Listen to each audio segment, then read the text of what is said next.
Student, हमने next video में method source of irrigation पढ़ लिया था। अब हम देखेंगे method of irrigation. Irrigation can B method, मतलब सिंचाई के मेथड क्या हैं देखेंगे। Irrigation can be done by using the available water in many different way. क्या मतलब हुआ, सिंचाई के बहुत सारे हमारे यहाँ पे बहुत सारे अलग अलग तरीके अवेलेबल यानी कि उनसे यूज करने के लिए तरीके हैं। Various method irrigation can be classify into following two classes. इसे दो तरीके से डिफाइन किया गया है देखेंगे। पहला है traditional method of irrigation. Traditional method of irrigation क्या होता है, यानी पारंपरिक तरीके से सिंचाई करना। दूसरा दिया है modern method of irrigation. Modern method क्या होता है, मॉडर्न मेथड होता है यानी कि ट्यूबवेल वगैरह या नल के द्वारा सिंचाई को करना। अब हमारी हेडिंग है पहली, ट्रेडिशनल मेथड ऑफ इरिगेशन। देखेंगे हम पारंपरिक तरीके से कैसे करते हैं, ठीक है। The following method of using available water, lake, well and canal for irrigation are called the traditional method. यानी कि जब हम सिंचाई या तो कोई तालाब से या कुएं से या कैनाल से सिंचाई करते हैं वो होती है पारंपरिक तरीके से। Swing basket method, swinging basket method, मोट और simple pulley system, water wheel method, chain pump method और धेकली एंड राहत, ये हमारे कुछ ट्रेडिशनल मेथड दिए गए हैं। In all these method water is lifted using man power और animal power. In modern version of these method water pump running on diesel, electricity, biogas और solar energy are use for the lifting water. क्या कह रहे हैं, इसको या तो electricity के द्वारा किया जाता है या फिर बायोगैस जो होती है सोलर सौर ऊर्जा के द्वारा भी किया जाता है। इन सभी मेथड को ऐसे यूज़ किया जाता है।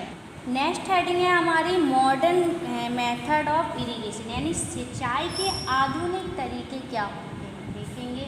पहला दिया है the modern method of irrigation are based on economical use of water. यानी कि जो इकोनॉमिकल तरीके से पानी का इस्तेमाल करते हैं उन्हें हम बोलते हैं modern method. These method are very useful particularly in water deficient area. लेकिन इससे हम क्या करते हैं, सिर्फ कुछ ही मिनिमम क्षेत्र में ही पानी को पहुंचा सकते हैं। Some commonly use method are describe. यहाँ हमें दो मेथड दिए गए हैं, क्या क्या हैं। पहला है स्प्रिंकल सिस्टम और दूसरा है ड्रिप सिस्टम। पहला है स्प्रिंकल सिस्टम। स्प्रिंकल सिस्टम क्या होता है, छिड़काव यानी बुझाने का यंत्र जो होते हैं उसको बोलते हैं। This system of irrigation is more useful for uneven dry land. यानी ज़्यादातर इस सिस्टम का इस्तेमाल जब करते हैं जब जहाँ पर पूरी सूखी ज़मीन होती है। In this system are network of pipe having rotating nozzle on their top and linking to main pipe. क्या कह रहे हैं, इसमें जो ऊपर का हिस्सा होता है वहाँ पे एक नोजल लगा देते हैं जिसकी मदद से पूरी ज़मीन में पानी का छिड़काव करते हैं। When water is pumped into the main pipe, और मेन पाइप से पानी जब आता है it come out of the rotating nozzle, फिर वह नोजल के द्वारा जाता है विथ प्रेशर, किसके द्वारा, दबाव के साथ और एक ही डायरेक्शन में यानी एक ही दिशा में। दूसरा हमें क्या दिया है, ड्रिप सिस्टम। क्या दिया है, ड्रिप सिस्टम क्या होता है, in this system water is release drop by drop just near the root of plant. इस सिस्टम में क्या होता है कि जो पानी होता है वो बूंद बूंद गिरता है और नीचे पौधों के जड़ों तक पहुंच जाता है। This is the most economical method of irrigation. ये एक इकोनॉमिकल मेथड भी है सिंचाई का।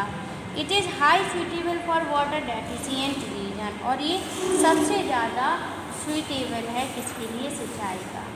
This method is use for fruit and flower plant, और ये ज़्यादातर इस सिंचाई इस यंत्र का इस्तेमाल हम कब करते हैं, जब फलों में और फूलों में पानी देना हो चाहिए। नेक्स्ट हेडिंग है हमारी lift irrigation system. Lift irrigation system क्या है? सिंचाई प्रणाली। ठीक है, सिंचाई प्रणाली क्या होती है देखेंगे। Sometime in some place water can not be provided to the field. क्या कह रहे हैं?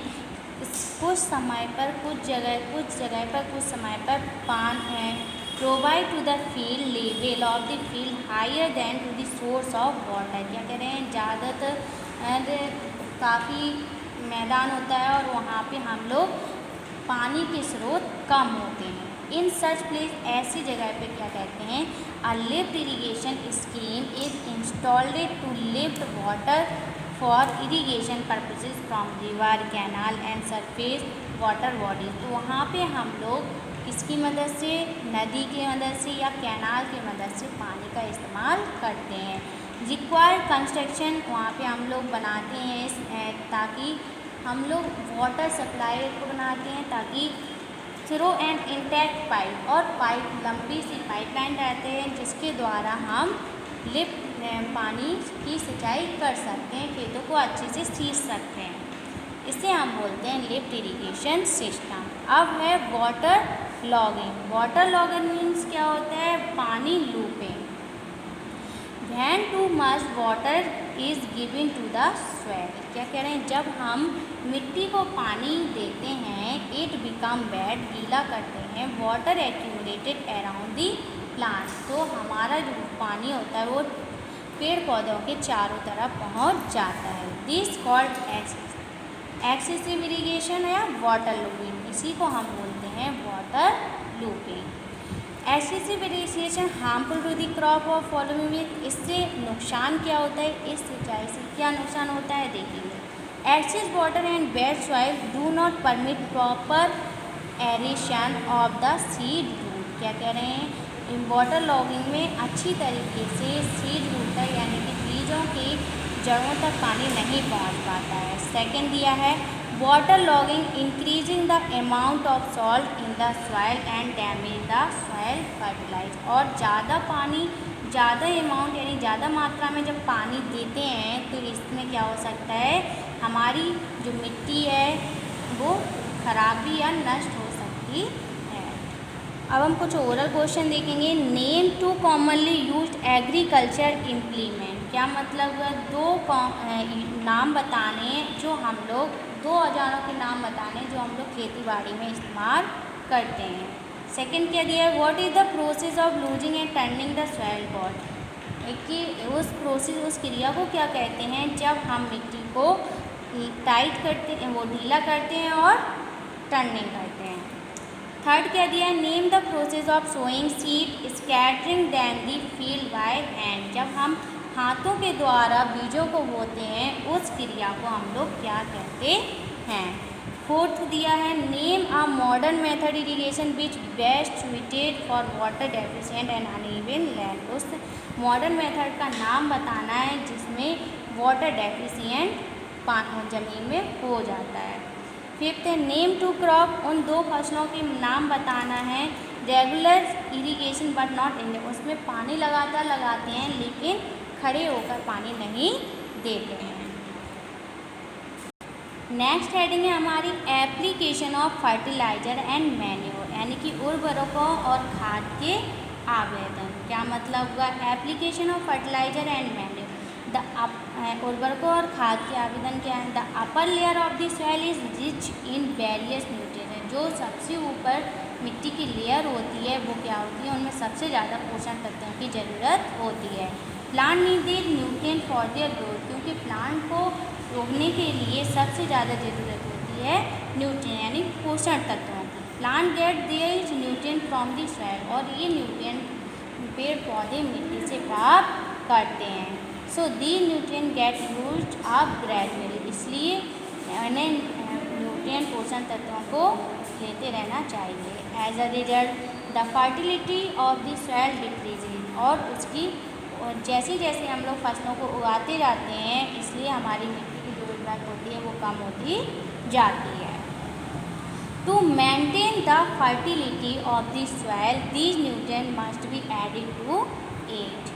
क्या कह रहे हैं कि हमें मिट्टी को समय समय पर मेंटेन करते रहना चाहिए ताकि उसकी पोषण और उसमें और भी ज़्यादा पोषण तत्व ऐड या मिलाते जाना चाहिए। This done by adding manure fertiliser to the soil, इसलिए हमें मिट्टी में खाद्य पदार्थों का डालना जरूरी होता है। The fertiliser is a man made an organic compound और a mixture of compound which supply specific nutrient to the soil, इसलिए हम लोग जो हमारी मिट्टी होती है उसमें मिट्टी को उर्वरक बनाने के लिए या उसे उपजाऊ बनाने के लिए अलग अलग तरीके के खाद्य पदार्थ डालते हैं। नेम दी फर्टिलाइजर, यहाँ पे एक लिस्ट दी गई है और सप्लाई के नाम दिया है। पहला दिया है di ammonia phosphorus, nitrogen phosphorus. NPK fertiliser, nitrogen phosphorus potassium. Urea में क्या होता है, नाइट्रोजन मिली होती है यानी कि नाइट्रोजन की कमी को दूर करता है। सुपर फॉस्फेट में किसकी कमी दूर होती है, कैल्शियम और फॉस्फेट की। और कैल्शियम अमोनिया नाइट्रेट CN, इसमें कौन कौन से न्यूट्रिएंट होते हैं, कैल्शियम और nitrogen. Fertiliser have the following advantage, अब यहाँ पे हमें कुछ एडवांटेजेस भी दिए हैं कि फर्टिलाइजर से क्या क्या एडवांटेज हैं। Each fertiliser provide specific nutrient to the soil, हर जो फर्टिलाइजर हैं हमने जो अभी नाम पढ़े थे वो हमारी फसल को क्या बनाता है, उपजाऊ बनाता है। Fertiliser are concentrated source of the soil nutrient, fertiliser से हम लोग क्या कर सकते हैं, मिट्टी में पोषण तत्वों की कमी को दूर कर सकते हैं। Fertiliser can be easily stored and handled, और हम इसे आसानी से फर्टिलाइजर को हाथों से मिट्टी में मिला सकते हैं। Fertiliser are soluble in water are easily absorbed by the plant, और फर्टिलाइजर आसानी से क्या हो जाते हैं, पानी में घुल जाते हैं और हम इन्हें प्लांट में डाल सकते हैं। Fertiliser are added to the soil by either of the following method, इसके भी अलग अलग मेथड हैं जिसके द्वारा हम इन्हें मिट्टी में मिला सकते हैं। पहला क्या दिया है, ब्रॉडकास्टिंग दिया है, और थ्रू इरीगेशन चैनल यानी सिंचाई के माध्यम से भी डाल सकते हैं, और ब्रॉडकास्टिंग मतलब हाथों से भी डाल सकते हैं। The fertiliser is scattered in the field by hand, हम फर्टिलाइजर को हाथों के द्वारा भी छिड़क सकते हैं। थ्रू इरीगेशन चैनल यानी कि the fertiliser kept in irrigation channel where is get dissolve in water and reaches the plant, हम इसमें वाटर में डिजॉल्व घोल सकते हैं और आसानी से सिंचाई के द्वारा भी डाल सकते हैं। अब यहाँ पे हमें डिफरेंस दिया है मैन्योर और फर्टिलाइजर में क्या क्या डिफरेंस होती है यानी अंतर। फर्टिलाइजर क्या होता है, इनऑर्गेनिक सब्सटेंस होता है, ये फैक्ट्री में बनाया जाता है। और मैन्योर क्या होती है, मैन्योर मिक्सचर और इनऑर्गेनिक सब्सटेंस होता है, लेकिन ये हमें डिकम्पोजिंग यानी कि ह्यूमन बीइंग के द्वारा जो ह्यूमन वेस्ट प्रोडक्ट होता है उससे भी प्राप्त होता है। पेड़ पौधों के जो पुराने पेड़ पौधे हो जाते हैं काफ़ी साल पुराने, उनसे भी प्राप्त हो जाते हैं। फर्टिलाइजर में सिर्फ सफिशिएंट न्यूट्रिएंट यानी कुछ ही मात्रा में हमें पोषण तत्वों की कमी को दूर कर सकते हैं, लेकिन जो खाद्य पदार्थ होते हैं उनमें न्यूट्रिएंट बहुत ज़्यादा मात्रा में पाए जाते हैं। Fertiliser has a high concentration of plant nutrient, क्या कह रहे हैं, जो फर्टिलाइजर होते हैं वो प्लांट्स को हाई कॉन्सेंट्रेट में पोषण तत्व देते हैं, लेकिन खाद्य पदार्थ में कॉन्सेंट हैज़ लो, और खाद्य पदार्थ जो होती है वो हमारी नेचुरल होती है, इसमें उसमें कम न्यूट्रिएंट्स होते हैं, कम मिट्टी के पोषण तत्व होते हैं।